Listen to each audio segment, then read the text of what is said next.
Uşağın danışığını inkişaf etdirmək üçün xüsusi dərslər yox, gündəlik düzgün vərdişlər daha təsirlidir. Elmi olaraq, nitq inkişafı beynin gündəlik təkrarlanan ünsiyyət paternlərinə uyğun formalaşır. Yəni, kiçik, amma davamlı davranışlar böyük nəticə yaradır. Birinci vərdiş, gündəlik təsvirlə danışmaq. Uşağa sual verməkdən çox etdiklərinizi təsvir edin. Məsələn, indi çay içirəm, paltar geyinirəm. Bu, beynə söz və hərəkət arasında əlaqə yaradır. İkinci vərdiş, söz genişləndirmə texnikası. Uşaq bir söz deyirsə, onu dərhal genişləndirin.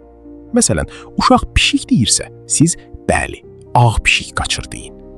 Bu, üsul dil strukturunu avtomatik gücləndirir. Üçüncü vərdiş, gözləmə pauzası. Uşaq nəsə istəyəndə dərhal verməyin. Bir neçə saniyə gözləyin ki, sözlə ifadə etməyə çalışsın. Bu, beynə danışıq lazımdır siqnalı verir.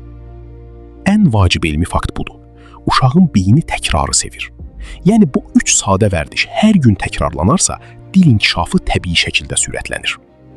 Ən böyük səhv isə mürəkkəb metodlar axtarmaqdır. Çünki çox vaxt ən sadə üsullar ən güclü nəticəni verir. Sizinlə idi psixoloq Kərim Kərimzadə.